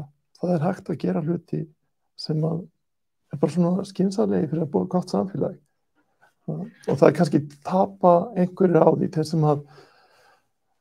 sem að þurfa þá að borga eitthvað meiri skatta til þess að því fólki sem hefur það verst hafi það aðeins betra, svo börnin sem fæðast inn í þær fjölskyldur hafi það aðeins betra en þú færð í staðinn betra samfélag þar sem að fólki í kringum þér líður aðeins betur sko þú talaðir ósýnilegu höndina, vandinn við hana að til þess að svona óheft markaðskerfi virki þá þarf forsendur samkeppni, fjölda fyrirtækja, ekki aðgangshindranir og svo framvegis, sem eru ekki fullnægt þegar það er fákeppni, þegar það er eitt tölvukerfi fyrir allt greiðslukerfi. Svo það þarf að hugsa það, en það er líka Adam Smith skrifaði hina bókina Theory of Moral Sentiments. Menn alltaf að nota ósýnilegu höndina sem réttlætingu fyrir eigingirni. Segja, ef allir eru eigingjarnir, þá mun samfélaginu farnast vel. Já, þá mun síga himnum ofan í Jerúsalem, góða samfélag. En Adam Smith var miklu dýpri en þetta, því að hann í hinni bókinni sem hann hélt að vera sitt höfuðrit, ekki auðvitað þjóðana. Þá lýsir hann í hvernig fólk getur haft samkennd, sem maður horfir á aðra mannesku, maður sér sjálfan sig í henni, gerir sig grein fyrir að við munum ekki lifa að eilífu maður sér eigin dauðleika maður finnur til með öðru fólki og maður gerir hluti sem ekki bara maður eigin hagur fólk gerir oft mjög mikið fyrir við vitum það, það er gott fólk sem gerir hluti fyrir aðra og það er eitt leikur í hagfræði sem að þú gefur, ef þú ættir 1.000.000 svo annar okkar mun fá 1.000.000 og hann þarf að ákveða hvað hinn fær mikið af milljóninni, ef þú fær milljónina, það myndi maður vona að hann myndi deila einhver að henni með, þú segir ég fekk hana, þú veist, hann hefði annars getað fengið hana, það er ekki sanngjarnt að ég gangi með allt, og flest fólk gefur eitthvað af, svo flest fólk, það er innbyggt í fólki að hafa samkennd með öðrum, en þá finnst maður samfélagi allt ætti að rækta þessa samkennd, en ekki ala á hinu sem misskilningur á allan smið, að það sé eigingirni að menn eigi að hugsa sig og ekki borga neina skatta, þetta er ekki þaðan, það er meira að vera að misnota þessar kenningar í einhverjum tilgangi. En nú ég komin yfir strikið, við verðum meira að hætta núna. Nei, nú því að þú ert að tala þetta. Að þú þú ert í skóla eiginlega á hápunkti nýfrjálsíutímans. Ertu ekki bara í námi í New York upp úr 90? Já. En talandi nýfrjálsíkju, það er auðvitað þannig, þetta er svona pendúll. Þegar að segjum Bretland eftir stríðsárin, það var keynesismi og það var búið til velferðarkerfi, það var Beveridge-skýrslan, búið til NHS og þetta er grundvöldur undir þeirra velferðarkerfi að búin til 45-50. Hugmyndir sem áttu rætur rekja til 19. aldar, þetta var að krauma í þeirra samfélagi að búa til svona mannúðlegra samfélagi.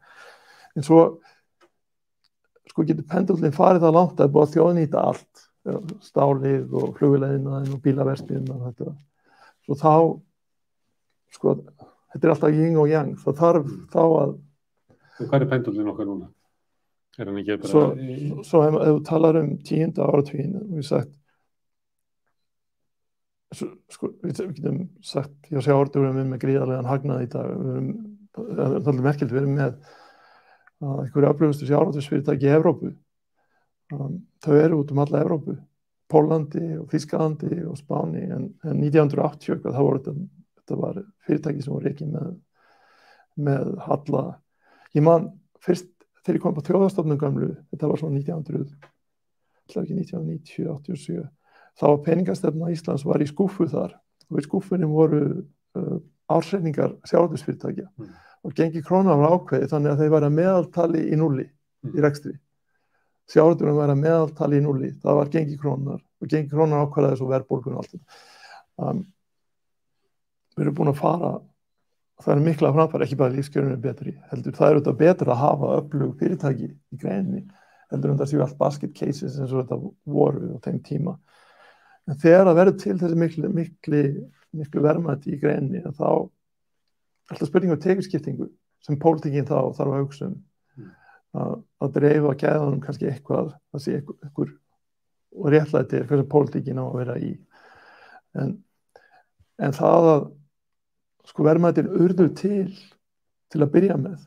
Það er ekki að gagnrýna, markaðshagkerfi býr til verðmætin en svo þarf að gæta að skiptingunni. Vondi sjávarútvegur sem þú veist að lýsa, við tökum bara frá 70 til 84. Þetta var sjávarútvegur sem jók landsframleiðslu á mann á Íslandi.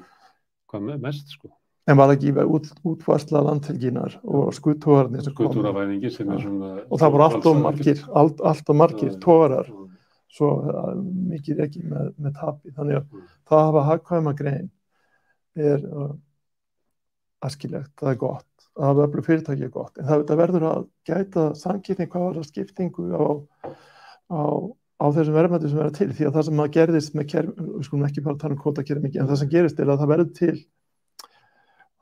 verða til verðmæti, kostnaður fyrir niður og það er vel rekin, en það flytjast tekjur frá vinnuafli til fjármagns.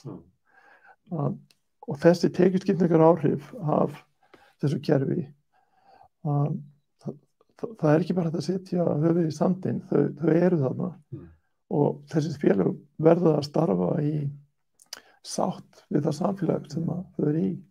Og það verður þetta að búa til Þetta við Þóróð Bjarnason. Það var náttúrulega verður gríð sá hagur sem innleystur með samþjöfninni að hann fer mikið til eigandi og stærstu fyrirtækina og svo náttúrulega fjórða iðnbyltingin velvæðing starfanna þar sem Það voru í upphæði kvótakerfisins voru 12.000 fiskverkafólk, núna það 2.000. Það eru gríðarlegir sko hagur sem hefur verið innleystur sem að fer eiginlega fyrst og fremst til eigenda allra stærstu fyrirtækjanna en dreifist ekki út í samfélagið. Já, en það gæti dreifst út í samfélagið ef að eigendurnir eru að þá fjárfesta í öðrum greinum, en það hins vegar ekki heilbrigt fyrir land að fáir aðilar eignist allt saman sko. Bara pólitíkina og allt þetta sko. Það er eiginlega sama hvað við tölum að við endum alltaf að tala pólitík, skiljanlega, en þetta hagfræði frumlega pólitík. Ég hef reynt að fara ekki of langt yfir striki, en þú náði mig meira yfir striki núna en áður. En ég held að við séum ósammála markaðshagkerfi það er það kerfi sem að, sko, það hefur margt annað verið reynt. En þetta er það kerfi sem er búið að lyfta lífskjörum. Ég meina, við höfum það svo margfalt betra heldur en fyrir 30 árum eða 50 árum. Það er svo margfalt lífskjör núna. Það er ekki að eigna kapitalismunum, tækniþróun og eigna honum allt.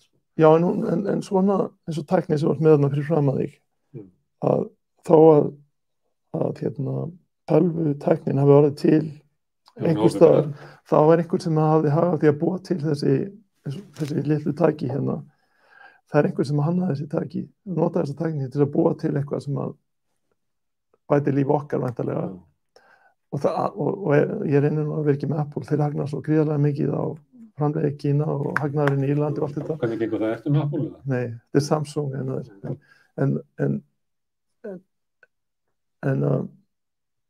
það er þessi gróða von sem býr til allar þessar flóru af vörum og þjónustu sem við njótum hérna. Svo það er það jákvæða, en það verður auðvitað að hafa ramman. Kannski gróðurofun, kannski vilji til þess að láta gott að söluða.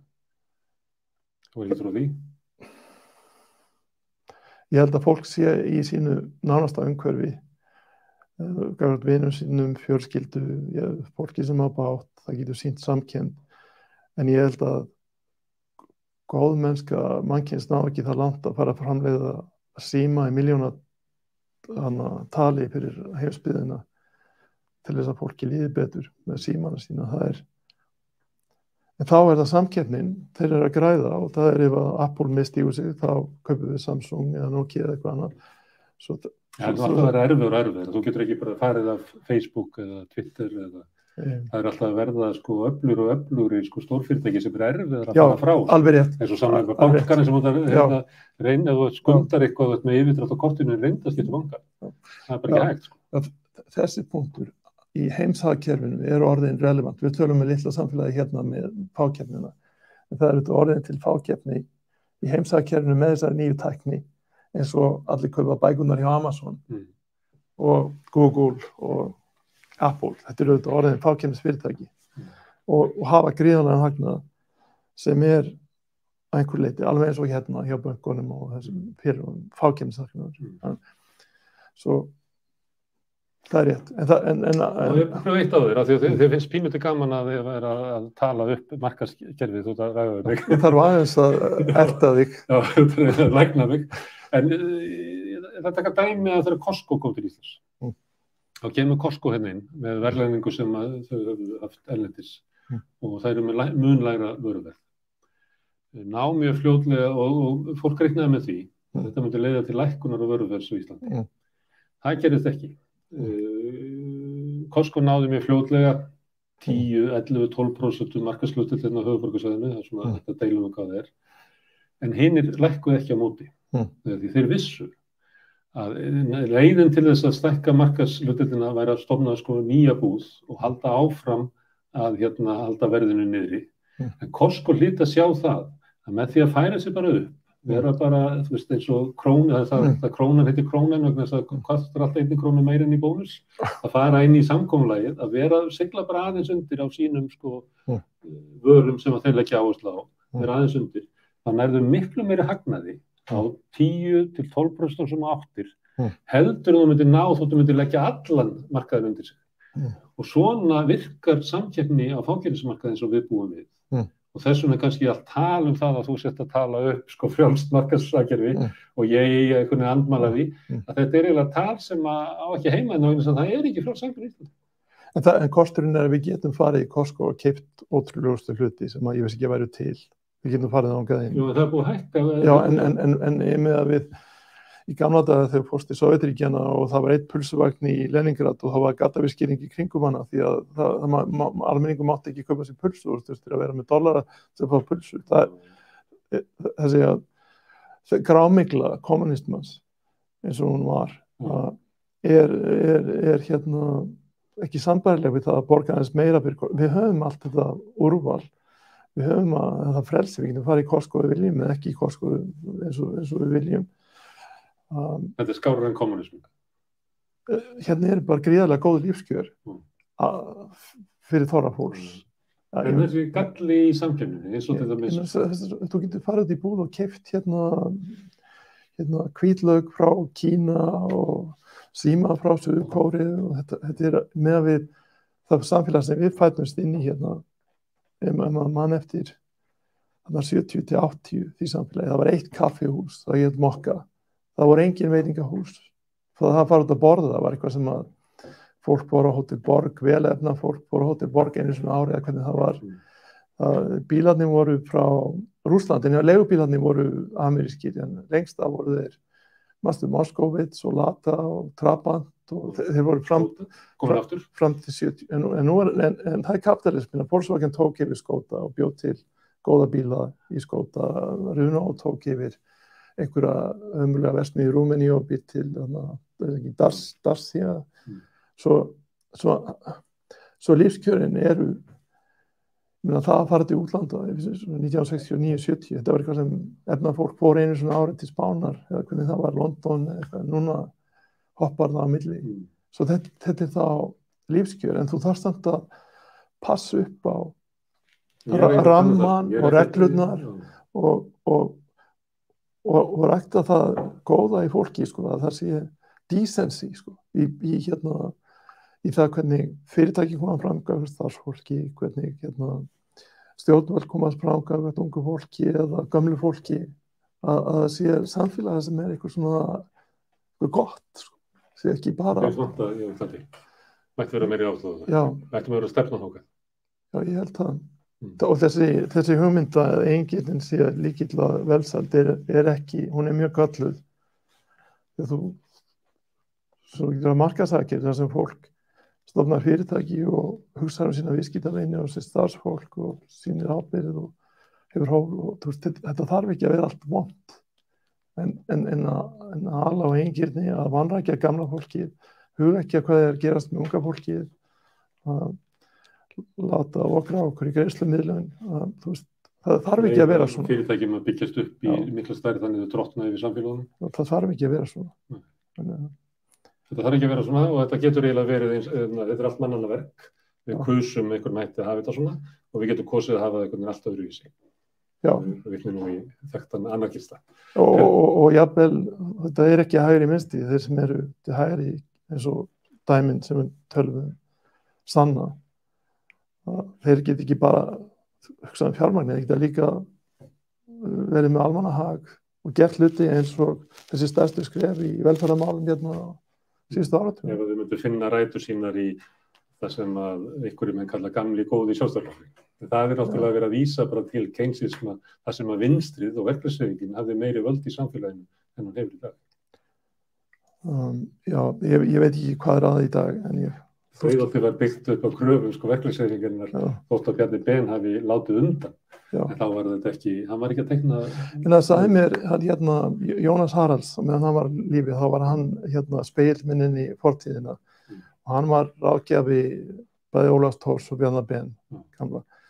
Og hann sagði að Ólafur Thors fór heim í hádeginu alltaf og lagðist upp í sófa þar hjá, sagðist alltaf að þurfa að fara heim til konuna sinnar og lagðist þar upp í sófa með símann. Og svo hringdi hann í fólk út allt land og launþegahreyfingin, Eðvarð Sigurðsson og hvað hétu allir.